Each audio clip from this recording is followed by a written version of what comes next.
CAA देश का कानून है, इसको कोई रोक नहीं सकता और हम सीएए को लागू कर सीएए का कानून रिलीजन की बुनियाद पर बनाया गया, जो आर्टिकल 14 का ग्रेव वायलेशन है। आपके मुंह से कभी औरंगजेब का नाम नहीं आता। जितने मंदिरों को तोड़ फोड़ करे तब आपको नहीं लगता अरे मेरे हिंदू भाइयों का तोड़े, मेरे हिंदू भाइयों का मंदिर बदल दिए। कैसी प्रोटेस्ट? ऐसी प्रोटेस्ट उन मुसलमानों के लिए जिनका देश में वो माइनॉरिटी नहीं है। सालों की देरी के बाद भारत में आखिरकार नागरिकता संशोधन कानून 2019 लागू हो गया है। गृह मंत्रालय ने लोकसभा चुनाव 2024 से कुछ ही दिन पहले सोमवार को सीए के कार्यान्वयन के लिए नियमों को अधिसूचित किया है। इस बीच सीए को लेकर विपक्ष और सत्ता पक्ष के बीच जुबानी जंग छिड़ गई है। सीए का विरोध करते हुए एआईएमआईएम प्रमुख असदुद्दीन ओवैसी ने नियमों को अधिसूचित करने के समय पर सवाल उठाया है। उनका कहना है, आप क्रोनोलॉजी समझिए, पहले चुनाव का मौसम आएगा, फिर सीए के नियम आएंगे। सीए पर हमारी आपत्तियां जस की तस हैं। सीए विभाजनकारी है और गोडसे की सोच पर आधारित है, जो मुसलमानों को दोयम दर्जे का नागरिक बनाना चाहता था। सताए गए किसी भी व्यक्ति को शरण दें, लेकिन नागरिकता धर्म या राष्ट्रीयता के आधार पर नहीं होनी चाहिए। सरकार को बताना चाहिए कि उसने नियमों को 5 सालों तक क्यों लंबित रखा और अब इसे क्यों लागू कर रही है। एनपीआर एनआरसी के साथ सीए का उद्देश्य केवल मुसलमानों को लक्षित करना है, इसका कोई अन्य उद्देश्य नहीं है। सीए एनपीआर एनआरसी का विरोध करने के लिए सड़कों पर उतरे भारतीयों के पास फिर से इसका विरोध करने के अलावा कोई और विकल्प नहीं होगा। बीजेपी ने चुनाव को सामने रखकर ही हालत मजबूरी में अपने पॉलिटिकल लॉसेस को देखते हुए उन्होंने ये फैसला लिया है। अरे भैया, ये सरकार अगर मुजाहिदीन आजादी को मानती है तो उनका पैगाम, उनका स्पिरिट क्या था कि देश में कंसेंसस और कंसेंट पैदा करे कानून बनाएंगे। यहाँ पर तो अपनी ब्रूट मेजॉरिटी पर बनाकर आप कहाँ के आजादी के अमरूद की बात कर रहे हैं। आप तो तौहीन कर रहे हैं उन जंग आजादी के मुजाहिदीन की।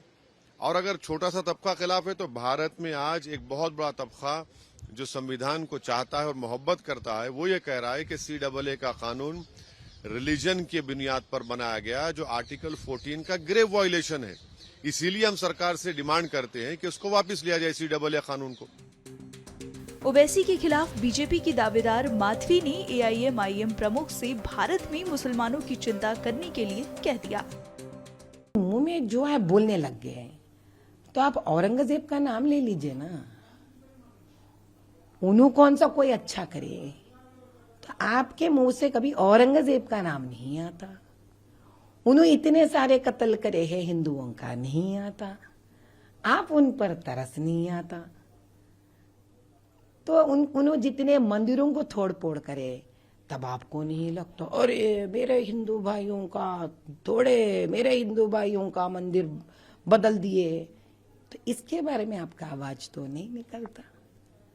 तो निकलेगा किसका? आप कहां से निकलेगा आवाज? आपको सिर्फ वो सारे हरकत करके दिखाने के लिए जिससे आपका वोट बैंक बढ़ जाएगा, जिससे आप अपने खुद के मुसलमान जानते हैं भैया कि आज उनके लिए 40 सालों में कुछ नहीं बदला। 4000 के तनख्वाह लेते हैं मस्जिदों में। बताइए तो सही, आप क्या मिलता है 4000 से? आप वक्फ बोर्ड है, अपील कर सकते थे स्टेट से, सेंट्रल से अपील कर सकते थे, उनके बच्चों के लिए कुछ कर सकते थे। ये मुद्दा में एक बार भी वो बात करते नहीं सुना मैंने। आप तो हर चीफ मिनिस्टर से गले लगते हो साहब।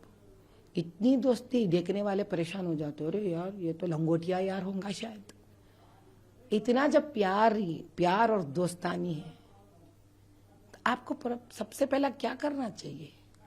जो है यहाँ पे मुसलमान, उनका कदर करो आप। पहले उनकी गरीबी के बारे में सोचो आप।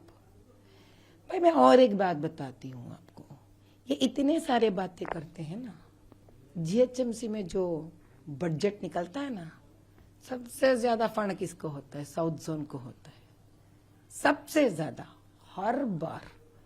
अब ये ऊपर वाला जाने कि इतने फंड जब सबसे ज्यादा साउथ जोन यानी कि हैदराबाद ओल्ड सिटी को जाता है कॉन्स्टिट्यूएंसी को, फिर भी यहाँ पर ना कोई नाला साफ ठीक होता है, लाइट्स तो अभी भगवान जाने वहां पे ना पोल होता है ना लाइट जलता है। तो किसके जेब भरने के लिए सारे बजट जा रहे हैं?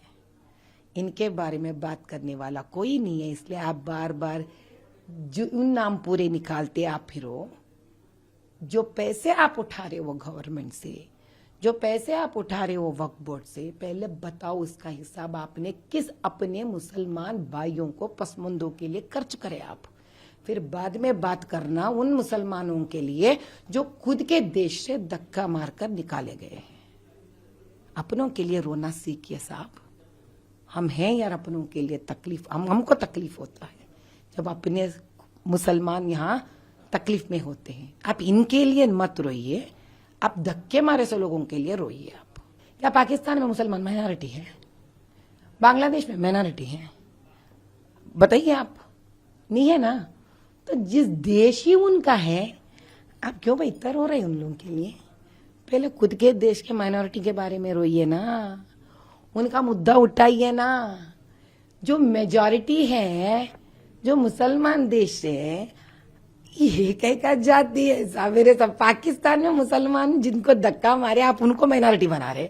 अगर आप प्रोटेस्ट करते थे मोदी भाई से पहले, वो जो इंस्टेंट ट्रिपल तलाक है ना, जो शरिया में भी नहीं है, अगर आप उसके लिए करते थे प्रोटेस्ट कि मोदी भाई मैं प्रोटेस्ट कर रहा हूं अपने लड़कियों के लिए, जो इंस्टेंट ट्रिपल तलाक जो शरिया में भी नहीं है हमारे लिए, जाति हो रहा हमारे लड़कियों के लिए, अब तब प्रोटेस्ट करना था।